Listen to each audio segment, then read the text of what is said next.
Salut à tous, c'est Geoffrey. Aujourd'hui, on va parler dans la vidéo du jour du développement de la force. Alors, développement de la force, on ne va pas parler d'activités physiques et sportives, bodybuilding ou fitness. On va plutôt s'orienter vers le développement de la force, à savoir quel est son intérêt dans le milieu médical en termes de prévention, en termes de récupération. Alors, le développement de la force en kinésithérapie, c'est un aspect qui est un petit peu mis en retrait. En tout cas, on ne lui donne pas une priorité absolue. Je trouve que c'est un petit peu dommage parce que les patients en ont généralement grandement besoin, en particulier quand il s'agit de pathologies liées à l'orthopédie ou à la traumatologie. Et ce n'est pas du tout que les kinés font un mauvais travail, mais ils sont soumis à plusieurs contraintes.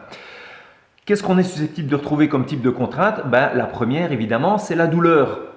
La première chose qu'on va essayer de faire quand un patient s'adresse à nous, c'est évidemment d'essayer de diminuer la douleur et parallèlement à ça, dans la mesure où on estime que c'est réalisable avec le patient, on va pouvoir introduire progressivement du travail de renforcement musculaire.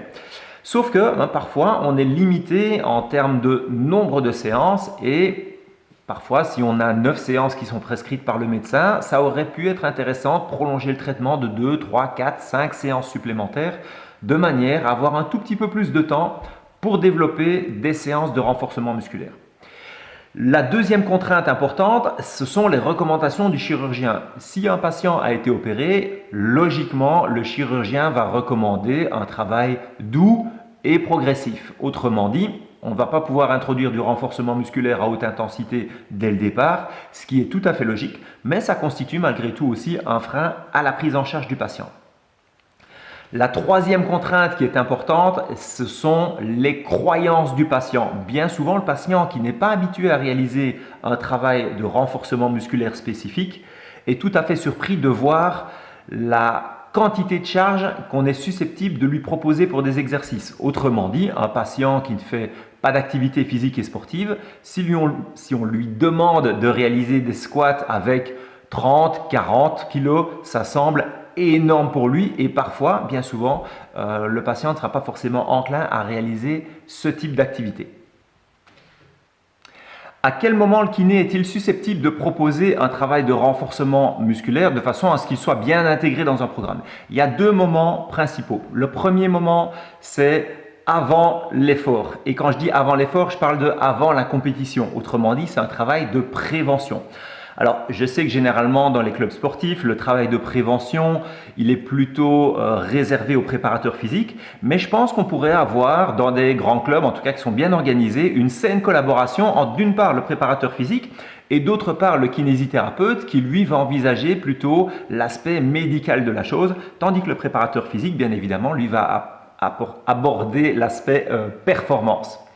Le deuxième moment où le kiné doit introduire des exercices de force, c'est dans le cadre d'une rééducation et là on mettra plutôt ça à la fin de la rééducation dans la mesure où le patient a diminué ses douleurs. Si le patient a diminué ses douleurs, il sera capable de réaliser des exercices de qualité, je parle de qualité technique, mais aussi de quantité. Donc on va avoir un travail qui sera non seulement bien exécuté, mais à une haute intensité. Et c'est uniquement ces deux moments-là, avant la blessure ou réellement à la fin de la rééducation, que le kiné pourra se montrer efficace dans son travail de force. Alors, la suite logique, c'est comment développer le travail de force. Et là, il y a deux grands processus qui vont intervenir. Il y a un processus qui est neurologique et il y a un deuxième processus qui intervient dans un second temps, qui est un processus tissulaire.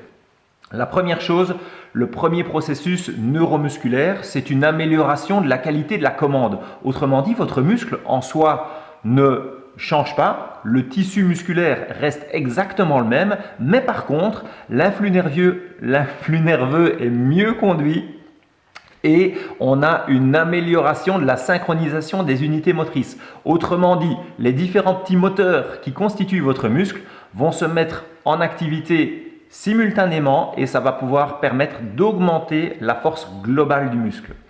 Le deuxième aspect qui permet d'augmenter la force, c'est l'amélioration tissulaire, autrement dit l'augmentation du volume musculaire. Alors, l'augmentation d'un volume musculaire, elle est généralement assez réservée. La plupart du temps, quand vous voyez des athlètes de type bodybuilding, je parle de ceux qu'on voit à la télévision, ils ont un schéma alimentaire et médicamenteux qui n'est pas celui de monsieur tout le monde. Donc, l'athlète de force classique n'a généralement pas un gain en volume musculaire qui est monstrueux. Ça reste généralement assez contenu. On va pouvoir maintenant parler des différents intérêts du développement de la force. Alors, bien évidemment, le premier intérêt, c'est d'être plus fort, tout simplement. Hein. On améliore ses performances pour peu qu'on soit sportif ou même dans la vie de tous les jours. C'est toujours intéressant d'avoir des performances physiques qui sont honnêtes, au moins raisonnables en tout cas. Le deuxième aspect, bien évidemment, on en a déjà un petit peu parlé, c'est la prévention. Et là, je parle aussi bien de la prévention des blessures musculaires que de la prévention des blessures articulaires. C'est particulièrement intéressant pour tout le monde, aussi bien pour les sportifs que pour les non-sportifs. Le troisième aspect, qui est un petit peu moins médical, c'est la silhouette. Autant on sait que le travail de la force peut augmenter un tout petit peu la masse musculaire. J'ai déjà entendu parfois, oui, j'ai peur de perdre ma silhouette, j'ai peur de perdre ma féminité. La plupart du temps, la modification au point de vue masse musculaire, elle est assez contenue. Par contre, on sait aussi maintenant que le développement de la force permet de diminuer le taux de masse grasse. Et donc ça, généralement, on est plutôt satisfait quand ça se produit. L'aspect suivant, l'intérêt suivant, c'est que le développement de la force améliore l'équilibre et la coordination. Aspect particulièrement intéressant au terme d'une blessure, mais également aussi chez les personnes plus âgées qui souhaitent bien évidemment absolument maintenir leur autonomie lors de leur déplacement. Un aspect qui peut être très intéressant aussi, c'est la qualité du sommeil. Si vous avez une mauvaise qualité de sommeil, je vous encourage très fortement à faire une séance de force. Vous allez voir qu'il y a une forte sollicitation du système nerveux et qu'au terme de cette séance de force, la seule chose que vous aurez envie de faire, c'est d'aller dormir un petit peu. Donc je vous encourage vraiment à essayer et vous allez voir que le travail de la force a un impact énorme sur la qualité du sommeil. Une autre chose qui est particulièrement importante, un avantage qu'on ne peut pas négliger, c'est l'amélioration du confort, la diminution des douleurs de manière générale. Si vous devez réaliser un geste qui est peu académique, comme vous penchez en avant, travailler en dessous d'un plan de travail, si vous faites un petit peu de bricolage à la maison, vous voyez exactement de quoi je parle, le mouvement sera beaucoup plus simple à réaliser dans la mesure où vous avez une force qui est plutôt bien développée. Donc ce travail de la force, il va vous permettre non seulement de diminuer les douleurs, parfois même certaines douleurs d'arthrose parce que votre corps sera mieux gainé, sera mieux soutenu, les articulations devront moins forcer, c'est la musculature qui va se charger de ce travail-là et il y aura une amélioration des douleurs, enfin une diminution des douleurs qui en découlera.